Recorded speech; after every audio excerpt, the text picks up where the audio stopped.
ঢাকার দক্ষিণ কেরানীগঞ্জের তেঘরিয়া ইউনিয়নের রাজেন্দ্রপুরে প্রস্তাবিত Dhaka east west elevated expressway route পরিবর্তনের দাবিতে ঢাকা মাওয়া মহাসড়ক অবরোধ করে বিক্ষোভ করেছেন স্থানীয়রা। রোববার সকাল থেকে চলা এই কর্মসূচিতে নারী, পুরুষ, শিশু ও প্রবীণরা অংশ নেন।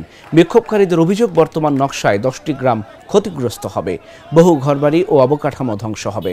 তারা মনে করেন মাত্র 1 কিলোমিটার পূর্বে রুট সরালে গ্রাম ও সরকারি ব্যয় দুটোই বাঁচবে। স্থানীয়দের অভিযোগ, বিকল্প খালি জমি থাকা সত্ত্বেও বসত ভিটা উচ্ছেদের পরিকল্পনা নেওয়া হয়েছে।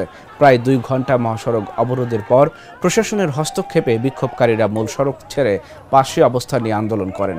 সরকারের প্রতি দ্রুত রুট পরিবর্তনের জোর দাবি জানান তারা। জায়গাটা যদি নেওয়া জায়গা মনে করেন কয় টাকার বিল পাইব? 2 লাখ টাকার শতাংশ, 3 গুণ 6 লাখ। পার্শ্ববর্তী জায়গা কিনে হয়েছে 20 লাখ টাকা শতাংশ। পার্শ্ববর্তী এলাকার মানুষগুলি কই যা বাড়ি করবো, কই যা থাকবো? আমরা সরকারের কাছে অনুরোধ করতেছি, এই অ্যাকাউন্টটা যেন প্রত্যাহার করা হয়, জনগণের আশা আশঙ্কার জন্য পূরণ হয়। না যদি হয়, আর যদি বলে না এটা অ্যাকাউন্ট হবে, আমরা যা যা করণীয় তাই করব।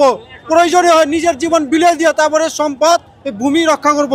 আমরা মানববন্ধনে এসেছি, আমরা প্রায় অনেকক্ষণ মানববন্ধন করেছি। আমাদের দাবি একটাই, আমাদের 10 গ্রামে প্রায় লক্ষাধিক মানুষ এলিভেটেড এক্সপ্রেস হোক। আমরা টেকরি ইউনিয়নবাসী উন্নয়নের বিপক্ষে না, আমরা উন্নয়নের পক্ষে। কিন্তু আমাদের দাবি একটাই, আমাদের বসতবাড়ি থেকে প্রায় 1 কিলোমিটার পূর্বে আমাদের অনেক খালি জায়গা আছে। আমাদের সাবেক বিদ্যুৎ প্রতিমন্ত্রী বিপু সাহেবের প্রিয় প্রাঙ্গণ, তিনি তার প্রিয় প্রাঙ্গণ বাঁচানোর জন্য আমাদের বসতবাড়ির উপর দিয়ে তারা নকশা করছে। কিন্তু আমরা চাই এই নকশা পরিবর্তন করে আমাদের বসতভিটা রক্ষার্থে আমরা মানববন্ধন করেছি।